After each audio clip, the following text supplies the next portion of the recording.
आपको याद ही होगा, हमने आपको कल बताया था कि किस तरह भारत ने कनाडाई बंदरगाह से एक भी जहाज को चलने नहीं दिया। भारत ने कनाडा को दिए जाने वाले 4.85 लाख मैट्रिक टन मसूर दाल के ऑर्डर अभी तक नहीं दिए हैं, जिसके बदले में भारत अपनी ज़रूरत की शिपमेंट अफ्रीकी देशों और ऑस्ट्रेलिया से भी ले सकता है।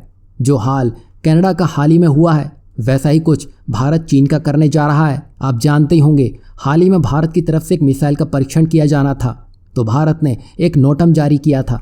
भारत जब भी ऐसा करता है, चीन को इस बात की उत्सुकता कह लीजिए या डर कह लीजिए, चीन उसके चलते वो अपनी हरकतों से बाज नहीं आता है और इसी के चलते वो अपना जासूसी जहाज श्रीलंका भेजने वाला था।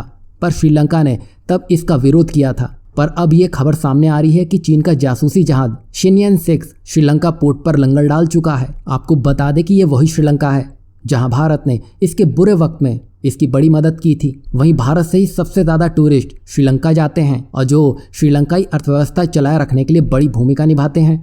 यही नहीं, भारत से कमाई के लिए श्रीलंका ने हाल ही में भारत के लोगों के लिए वीज़ा फ्री एंट्री कर दी है ताकि उसकी और कमाई हो सके। वैसे श्रीलंका मालदीव एक ही थाली के हैं। इससे अच्छा भारत अपने लक्षद्वीप पोर्ट को वर्ल्ड क्लास बना दे ताकि श्रीलंका और मालदीव जाने की ज़रूरत ही ना पड़े। वहीं श्रीलंका की क्या ही बात करें, चीन के बढ़ते कर्ज के कारण श्रीलंका चीन की जी हजूरी करने में लगा है। वो भारत से किए हुए वादे भूल चुका है। वैसे भारत कब तक यूं ही श्रीलंका को देख देख कर अपने कदम रोकता रहेगा? भारत को कुछ ना कुछ तो करना ही होगा और भारत को कुछ ऐसा करना होगा जिससे चीन के कोलंबो बंदरगाह को वो पूरी तरह बर्बाद कर सके। तो इसके लिए भारत ने हाल ही में एक बड़ी शुरुआत को अंजाम दे दिया है। दरअसल हाल ही में भारत ने 32 सबसे बड़ी क्रेनों का ऑर्डर चीन को दिया था और भारत अपने इसी ऑर्डर से चीन के बंदरगाहों को धूल में मिलाने के प्रयास में लग चुका है। अब आप सब ये सोच रहे होंगे कि चीन से ही क्रेन क्यों ली? वो इसलिए ताकि भारत चीन को उसी के हथियार से मार सके। भारत इन्हीं क्रेन की मदद से केरला में वर्ल्ड क्लास अपने खुद का ट्रांसशिपमेंट हब बना रहा है और ये ट्रांसशिपमेंट हब कोलंबो पोर्ट की काट के तौर पर सामने आएगा।